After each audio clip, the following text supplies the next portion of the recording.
अल्लाहुम्मा सल्लि अला सय्यिदिना व मौलाना मुहम्मदिन। अल्लाहुम्मा सल्लि अला सय्यिदिना व मौलाना मुहम्मदिन व अला आलिहि व अला आलिहि व सहबिहि व बारिक व सल्लिम। अल्लाहुम्मा सल्लि अला सय्यिदिना व मौलाना मुहम्मदिन। आइए दोस्तों, मैं मुकालमा पेश करने के लिए मोहम्मद यासीन, मोहम्मद सैफ और कि वो माइक पर आए और मुकालमा पेश करेंगे।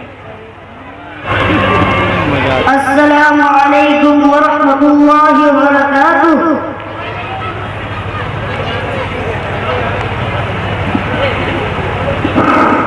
वालेकुम अस्सलाम व रहमतुल्लाहि व बरकातुहू। अरे शब्बू भाई, मैं आपको कई दिन से लगातार मस्जिद में देख रहा हूँ, क्या बात है? अरे भाई माशाअल्लाह का करम और उसकी तौफीक है। क्या किसी मुसीबत में फंस गए या कोई मुकदमा तुम चल रहा है? अरे भाई ऐसी बात नहीं है कि आदमी मुसीबत में फंसता है तभी नमाज पढ़ता है। लेकिन पहले आप जुमा की नमाज के अलावा कभी दिखाई नहीं देते थे, इसलिए मैं कह रहा हूँ आप मेरे बात से नाराज ना हो। अरे चट्टान खान साहब, आप तो अच्छे तरीके से जानते हैं कि रमजान मुबारक का महीना चल रहा है और रमजान के महीने में अल्लाह की रहमतों का नुज़ूल होता है। इसलिए मैंने सोचा कि मैं क्यों इसकी रहमतों से महरूम रहूं। शब्बू भाई, आपकी बात मुझे बड़ी पसंद आई, क्योंकि हमारे बहुत से भाई ऐसे हैं कि रमजान के मुक़द्दस महीने में नमाज जैसे आलिम-उश-शान इबादत से महरूम रहते हैं। आपको मालूम है जुगनुपुर के होशियार खां इतना होशियार है, ये इतना बदकिस्मत है कि रमजान के मुबारक महीने में जुमा की नमाज तो नहीं आते और ईद बकरा ईद को खूब खुशबू लाकर चमकदार माल डालकर लोग दांत टोपी लगाकर ईदगाह में ऐसे शान से आते हैं जैसे अरब का कोई शेख चला रहा हो। अच्छा अच्छा, वो अपना बुलबुल खाता था।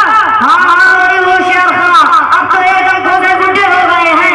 एक मरतबा की बात है, महल्ले के लोगों ने तहरीक चलाई कि महल्ले के लोगों को नमाजी बनाना है और उस प्रोसेस से करीब करीब सभी लोग आने लगे, चाहे हफ्ता 10 दिन के लिए ही आए। लेकिन होशियार खां अपने होशियारी में कामयाब रहे और एक दिन भी मस्जिद में जाकर न देखा। अरे चट्टान खान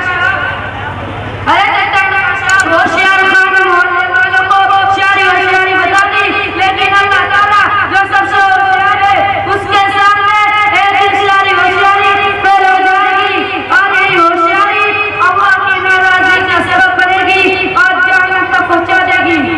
शब्बू भाई, आपको देखकर बहुत तबीयत खुश हुई कि आप इस रमजान के मुक़द्दस महीने में पाबंदी से मस्जिद आ रहे हैं।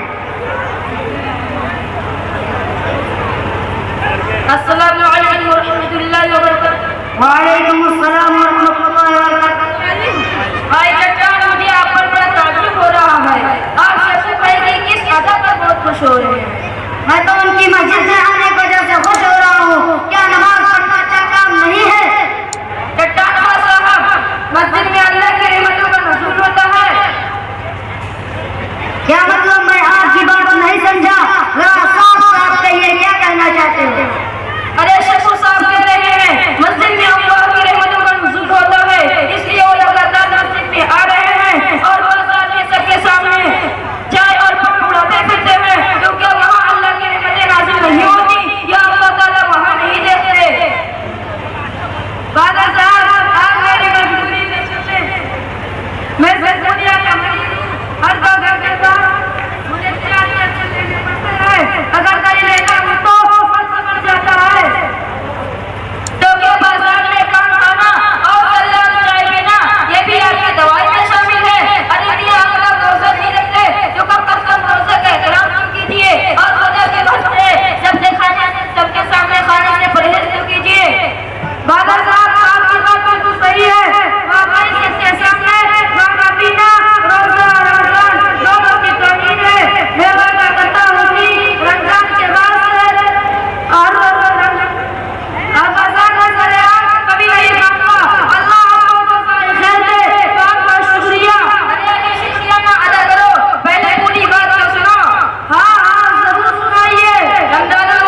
बादशाह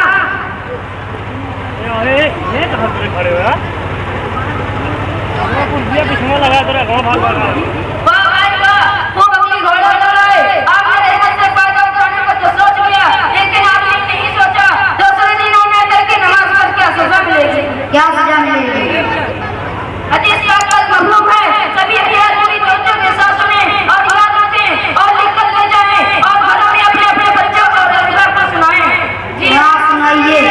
हाँ तो सुनिए, क़यामत के दिन जब लोग अपनी अपनी कब्रों से उठेंगे तो कुछ लोग तंजीम की शक्ल में होंगे, लोग आपस में बातें करेंगे, सारे जानवर मिट्टी बनेंगे, किसी का नामो निशान न रहा।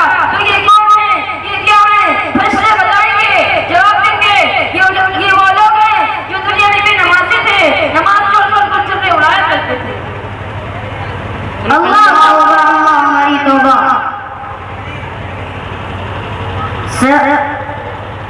शेख बाबा साहब आपको बहुत सही बात की तरफ तवज्जो दिलाई।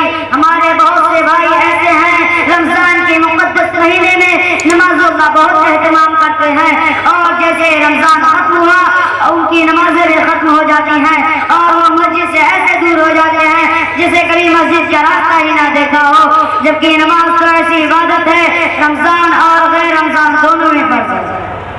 चट्टान साहब, अभी तक आप सबसे बहुत खुश हो रहे थे, अब आपकी भी समझ में बात आ गई होगी, लिहाजा अब आप सब मुझसे कहिए रमजान के बाद भी पाबंदी से नमाज पढ़ते रहे। हाँ सबू भाई, वादा करो कि रमजान खत्म होने के बाद भी पाबंदी से नमाज पढ़ेंगे, वरना सोच लो क़यामत के दिन बेनमाजियों का क्या हश्र होगा।